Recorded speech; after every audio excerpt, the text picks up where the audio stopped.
Olá pessoal, beleza? Então vamos a mais um vídeo aqui no canal. E hoje, para o vídeo de hoje, eu separei um trecho deste livro aqui chamado Our Magnificent Bastard Tongue. Seria a nossa língua, a nossa magnífica língua bastarda. Seria mais ou menos assim a adaptação, né? Se referindo ao inglês. Do autor John McWhorter. É o capítulo 1, né? É a introdução, um trechinho que ele vai falar das sequências, né, de crescimento de vocabulário do inglês por meio da influência de outros povos, né? Isso é uma característica muito marcante do inglês, essa junção de diversas línguas. Então vamos lá. Ele começa dizendo assim: Germanic tribes called Angles, Saxons and Jutes invade Britain in the 5th century.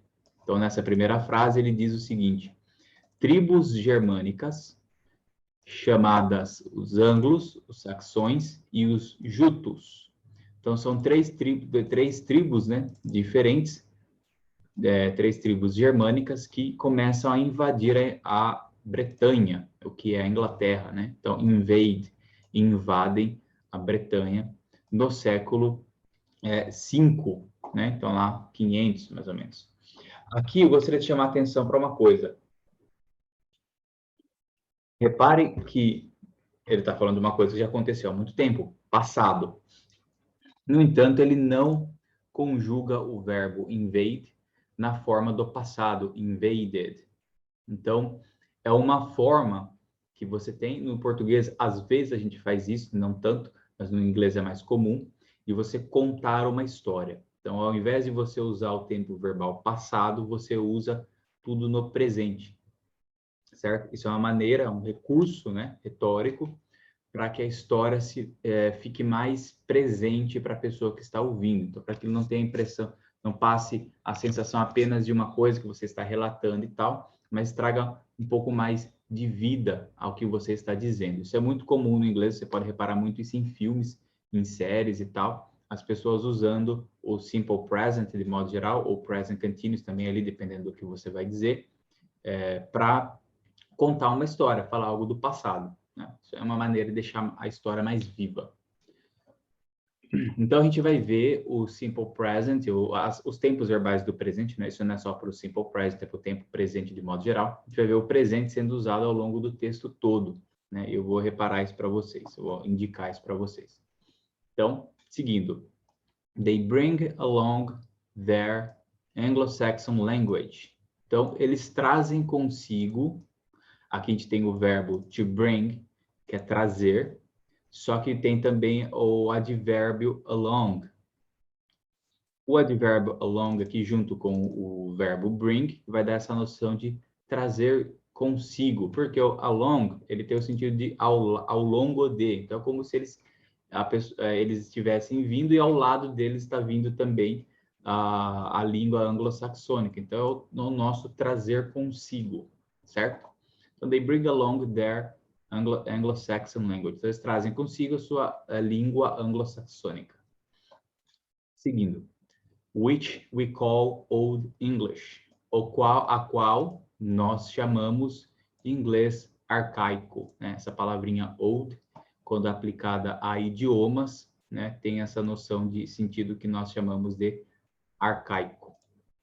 Então, Old English é o chamado inglês arcaico, que, aliás, tinha até um alfabeto diferente do de hoje, né? Quem tiver curiosidade, procura no Google aí, Old English, vai ver lá o alfabeto, né? É outro.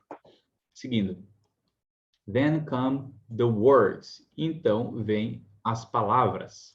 Repare de novo aqui o come e não o came. Então, vieram as palavras. Ele está usando tudo no presente, né? Para aquela questão que eu expliquei. Então vem as palavras vêm. English gets new ones in 3 main rounds. Então, o inglês adquire, lembrando o verbo get tem várias aplicações, né? Uma hora a gente pode fazer uma aula aqui sobre o get apenas. Então, o inglês adquire novas em 3 rodadas, né? 3 rounds principais, em 3 principais rodadas, né? Antes de seguir, vamos explicar o one aqui. A palavra one, ela pode ser um numeral quantitativo, então significando quantidade de ou ela pode ser um pronome, certo? Quando ela é um pronome, ela vai fazer referência a alguma coisa do contexto. Ela já não tem mais o sentido quantitativo como principal, né? A quantidade já não importa, ele não é a ênfase, embora possa indicar mas ela não, ou uns, né? Que no caso é plural, ones. E essa é uma situação em que o one pode ir pro plural, quando ele é usado como pronome. Quando é como numeral, não. Então, seria com o sentido de uns ou alguns, se referindo ao quê? No contexto, a palavras, né? Interpretando aqui, você entende que o que o inglês adquiriu, né? Ele acabou de falar, então, vem as palavras. O inglês adquiriu algumas novas. A gente poderia interpretar assim. Então, esse ones, pronome, não numeral, se referindo a words, né? É o que o contexto nos diz. Então, ele adquire algumas novas, ou umas novas, em três rodadas, né? Rounds, três momentos, três ciclos principais, main. Seguindo, round one. Então, ele segue falando do primeiro round, né? Primeiro ciclo, primeira rodada. Round one is when Danish and Norwegian Vikings start invading in 787. Então, o round 1, primeira rodada, é quando, né, os dinamarqueses, Danish, e noruegueses, os vikings, né, desculpa, né, vai lá para frente, os vikings, dinamarqueses e noruegueses começam, de novo, não está no passado, né, como eu falei, vai seguir aqui o trecho que eu selecionei todo no presente, então eles começam a invadir em 785. Seguindo, they speak Old Norse, eles falam o nórdico arcaico, como a gente vê aqui, Old English, Old Norse.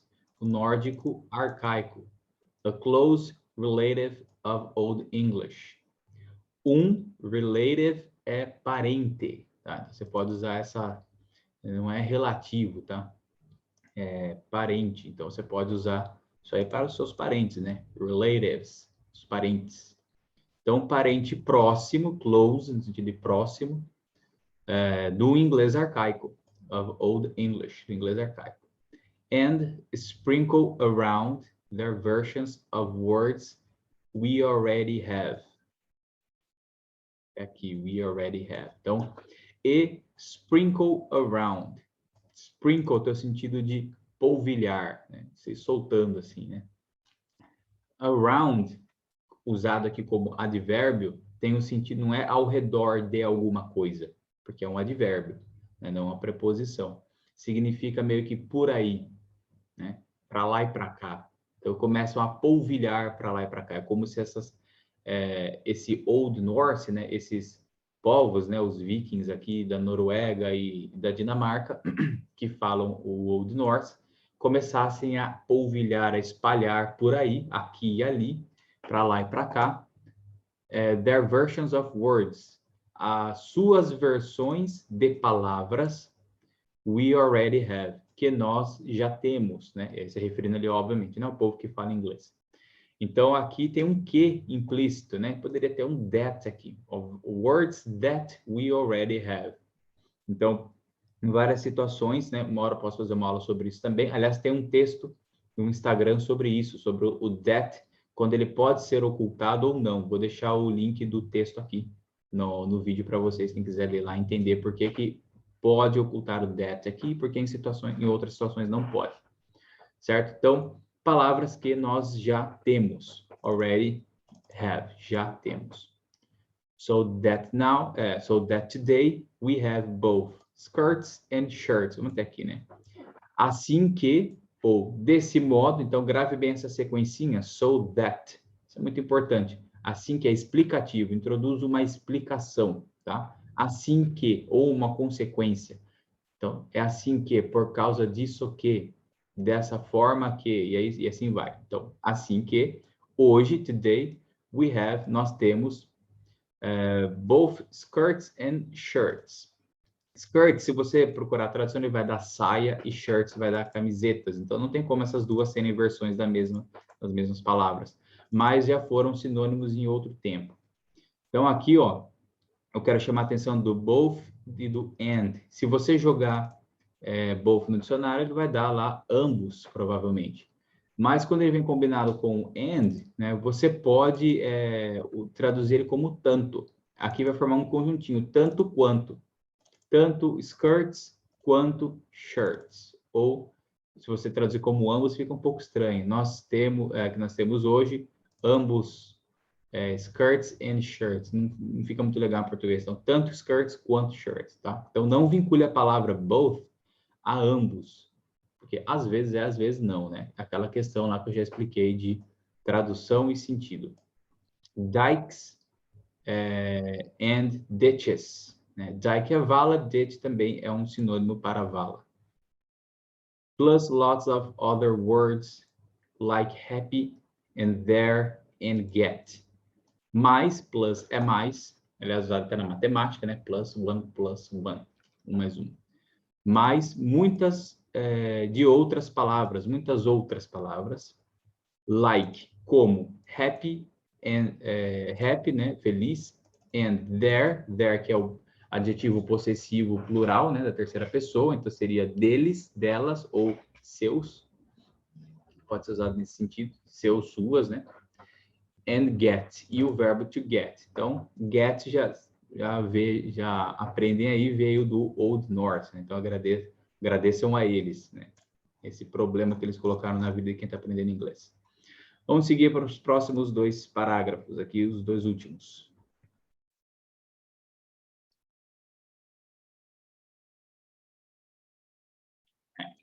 Então, lá em cima, round 2, segunda, como que eu traduzi o round naquela hora? Sequência, ciclo, né? Rodada. Segunda rodada. More words from Norman French. Então, mais palavras, more words, do, né? From, indicando origem, então, vindo do, palavras do, francês normando. After William the Conqueror takes over England. Depois de que o William Conquistador, depois do William Conquistador tomar, take over, tomar no sentido de tomar posse, né? Também tem o sentido de superar, né? Take over, tomar o controle. Também take over é tomar o controle. Então, tomar o controle da England, que era uma maneira, né, de se escrever England na época, né? Em 1066, então em 1066. For the next 3 centuries, então pelos próximos 3 séculos, né, a partir daqui, French is the language of government. O francês é a língua do governo. Então, tem essa segunda rodada de uma influência muito forte do francês. O francês influenciou muito o inglês. E aqui era a língua do governo. The arts and learning. Então, a língua do governo, das artes e do aprendizado. Então, as universidades e tal. Voilà, né? Ele usa uma palavra francesa aqui, né? Scads of new words. Então, scads of é uma composição antiga já, né? Isso não é usado mais, mas tá o sentido, ele só existe no plural, então você não usa a palavra scad, só scads, mas é arcaico, hoje em dia não se vai usar mais, ele está usando aqui justamente por causa do tom da escrita, né? Fazer uma gracinha ali. Então, muitas, né, novas palavras, scads of new words, like army, apparel, and logic. Exército, né? Like army, exército. Apparel, que é vestimenta. And logic, e lógica. Então, essas 3 palavras vieram com o francês. Então, aqui. Then round 3, Latin. Então, o terceiro ciclo, a terceira rodada, o latim. O latim é uma língua que influenciou muito também o inglês, né? O inglês ele é composto ali de 35% de latim, uma influência muito profunda, tá? Então, por isso que a gente reconhece muitas palavras no inglês, né? Porque o português surgiu do latim. Então, terceira rodada, o latim. When England falls into the 100 Years' War with France, né? Até aqui. Então, quando a Inglaterra cai na Guerra dos 100 Anos, into, né, into the, né, na 100 Years War, na Guerra dos 100 Anos. Guerra dos 100 Anos, 100 Years. With France, então com a França. English becomes the ruling language once more. O inglês torna-se a língua regente, a língua principal, né? Ruling, de to rule, verbo reger, R-U-L-E. Então, a língua regente, né? Uma vez mais, once more. And English writers start grabbing up Latin terms from classical authors. Então, e os escritores ingleses, né? English writers, start, começam, presente aqui também, né? Como está o texto todo. Começam, grabbing up, grab é de agarrar, né? To grab é de agarrar. Esse up, para dar uma ênfase e também para dar o sentido de, tipo, catar, sair a cata, né? Começam a catar, começam a pescar, começam a pegar termos latinos, Latin terms, from classical authors, dos autores clássicos, né?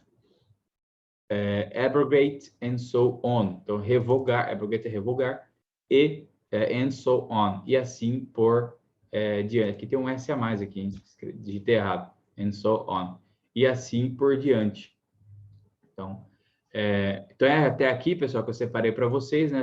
Ele estrutura aí, né, essas 3 rodadas principais de grande influência de outros idiomas no vocabulário inglês, né? Então, interessante aí para vocês. Beleza? Então é isso, pessoal. Espero que tenham gostado. Um abraço e até a próxima.